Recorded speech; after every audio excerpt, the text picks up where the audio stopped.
Coming up in this video, we are driving dirt roads from coast to coast on the Baja California peninsula. Along the way, we have an anticlimactic experience at an old Spanish mission. But all is made right when we find ourselves camped on a beautiful white sand beach. We are Ben and Rebecca, a couple of travelers from Alaska with the dream of driving around the world with our road dog Lucy. COVID has put a kink in our plans, so we're killing time and making the most of life in one of our favorite places, Baja California, Mexico. These films are produced with your support, the Outliers YouTube community. Click join on our channel for early video releases, exclusive content, increased engagement, and so much more. Good morning from Playa Esmeralda, Baja California Norte. It's a beautiful day here. We spent a very peaceful night here on this beach, literally all by ourselves. And for the sake of safety, a lot of times I question whether we're smart doing this, but staying here felt right. The only people we saw was a truck pulling a ponga, and they were fishermen going to work. This is paradise here. Today, we got a pretty big day. We're going coast to coast, Pacific, Sea of Cortez, and we're gonna try to take in a little history.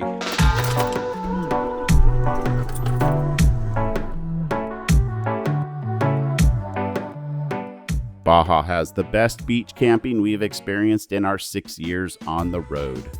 Four-wheel drive is a great insurance policy, but it's not necessary to thoroughly enjoy Baja. That being said, a vehicle with a short wheelbase, ground clearance, favorable approach and departure angles, and a little bit of off-road experience will get you to some amazing locations. Our Mexican rescue puppy, Lucy, loves looking out the windows as we bounce down the dirt roads.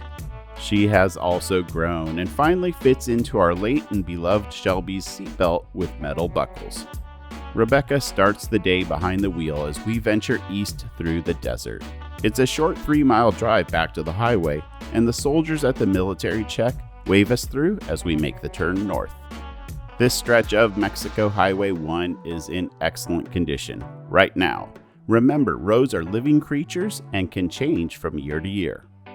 In the town of El Rosarito, we make a quick stop for some tasty machaca burritos before heading into a region of the desert called Valle de los Cirios, meaning Valley of the Candles. It is Mexico's second largest wildlife preserve and is known for its unique flora and fauna. There's a sharp turn departing the highway, and with the help of some computer-assisted navigation, we weave our way through the residential area of El Rosarito. It doesn't take long before the landscape changes and the vegetation starts to look like something out of a Dr. Seuss book. These massive cactus may look like the familiar saguaros up north, but they are actually cardones, the largest cactus in the world, growing up to 60 feet in height. It doesn't take long before we drop into an arroyo overgrown with mesquite trees, and a couple months prior, these low-hanging branches would have made us turn around. Thanks guys, we really appreciate it, and we probably should carry a saw for times like this. On the other side of the riverbed, we have a short standoff with a cow and start to see unusual trees that look like hairy, upside-down carrots. These are called bujum trees and are only found in central Baja and in a small patch on the other side of the Gulf of California. They are truly something special to see. The more signs we saw, the rougher the road surface got. Nothing technical, just exposed rock and holes that abuse every part of your body and vehicle. But after 22 miles, we finally reached Mission San Francisco de Borja. Okay, well, this is rather interesting. First of all, there's no dogs allowed on the property, is what that gentleman told us. And he also just said that the entire place is closed, so we cannot go inside. That's quite interesting. And yeah, it happens. So I guess I'll just have to get here by the fence and document it from the outside and get onto Google later and learn about it. In the mid-1700s, Spanish Jesuits were expanding their missions when they discovered the indigenous Cochimi settlement of Attic. The nearby hot springs provided life-sustaining water, and in 1763, Mission San Francisco de Borja was established in Attic. By 1766, the Cochimi neophyte population of the mission had grown to 1,700 people. The Spanish missionaries not only showed the indigenous people a new religion, but the introduction of deadly diseases and lifestyle changes dropped the Cochimi population to less than 1,000 within 7 years. In 1801, the beautiful stone church was nearing completion, but the population had declined so much that by 1816, historical records from the mission ceased. Throughout the years, 8 generations of a family have maintained the grounds, and in recent times they have supposedly offered various services such as tours, camping, and even a cantina. Just not when we were here. Instead of leaving the same direction that we came, we're turning north towards Bahia de Los Angeles. This road is ironically 22 miles long as well, but it's going to be a long ride.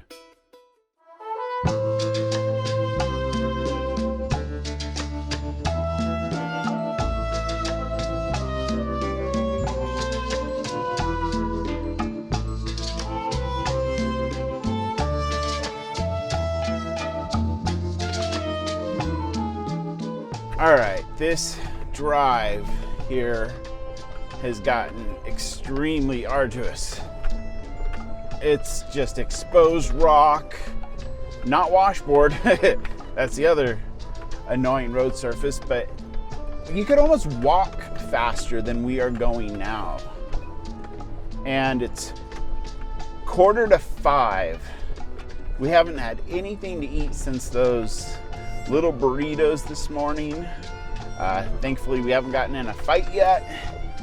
The dog is just rolling with the punches here, or bounces. Man, I just don't know. This just, I'm out for now.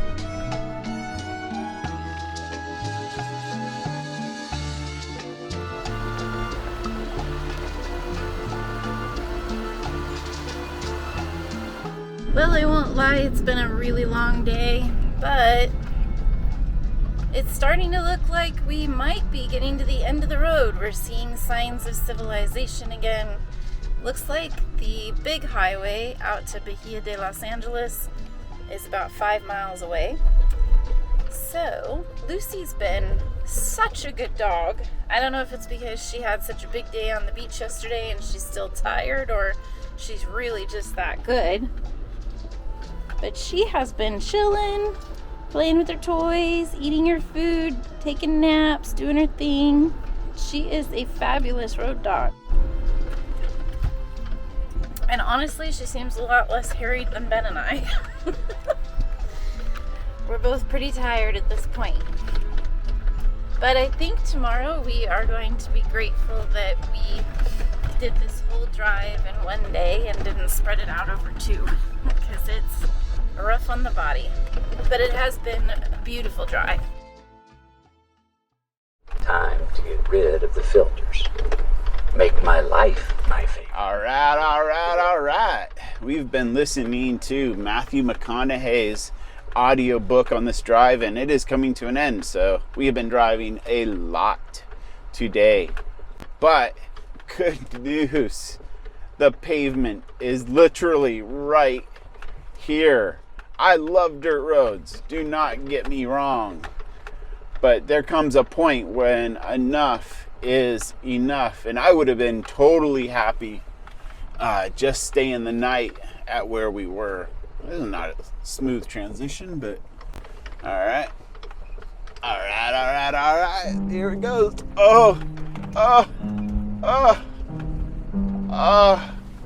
Pavement.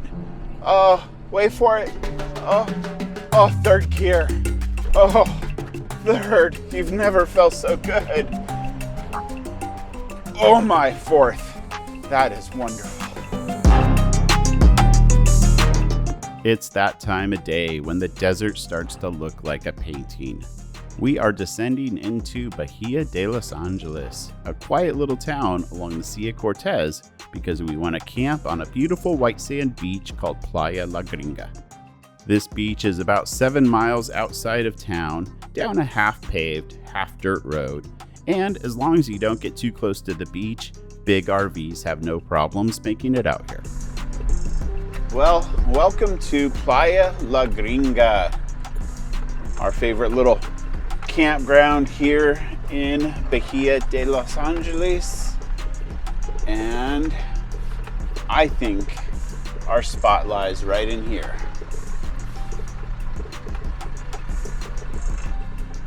Lucy, what do you think?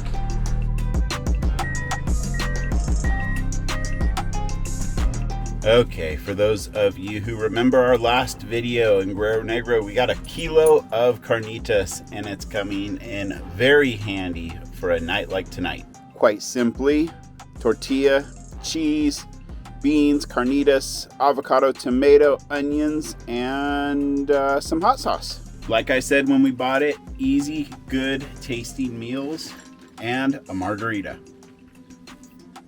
Yeah, it's been that kind of day. Okay, we are calling it a night and sticking with the Matthew McConaughey theme.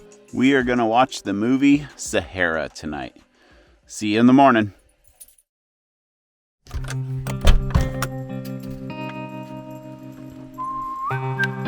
Well, this is our reward for probably about 50 miles of dirt roads yesterday.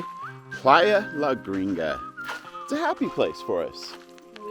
Always enjoyed our time here. Yeah, this is our third visit to this town over the years. One thing that would make it a little bit better, cell phone service. Yeah. There is actually no Telcel service here. So there may be another provider that we don't know of, but I love it. Definitely a lot warmer. But not too hot. Yeah. Pleasant. Very, very pleasant. The Pacific side, it was just downright frigid, but yeah, and that's what we went there for, obviously, because it was blazing hot down south. But this is a very nice change, and I'm looking forward to spending a whole day here. Yeah, we've never actually done that at Playa La Gringa. Yep, definitely. So a whole day here camped on the beach. What's not to love about that? Traveling may be fun, but nobody ever said it was going to be easy, and it can actually be quite exhausting. After the beating we took yesterday, it feels great not to be driving today, and since there's no cell phone service, we're taking the day off from work. It's nice disconnecting from the smartphones. Don't get me wrong, they are amazing tools, but they have a way of making you miss what's right in front of you. And who would want to miss something like this? I can't lie, we didn't do much. We walked on the beach with Lucy, had margaritas before noon, took an obligatory siesta, and took some time to go fishing, not to be confused with catching. You wanna go outside? This is as close as I get.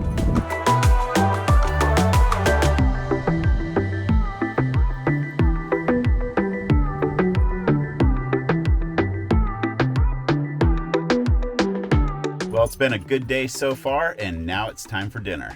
We have a green salad with balsamic reduction and olive oil dressing, and then chicken Alfredo. I feel like I'm under police interrogation. No, we're just making artificial light.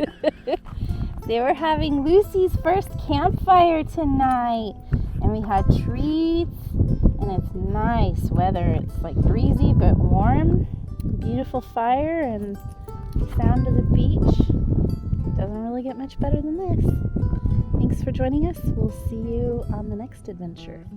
Coming up in our next video, we hop back over to the Pacific side and find ourselves in a seafood lover's paradise. And it's time to make a run for the border to see if our Mexican rescue puppy can get into the States. We always like to thank our Outliers community for supporting production of these videos. You guys are the best. Click join on our YouTube channel for early releases, exclusive content, increased engagement, and so much more.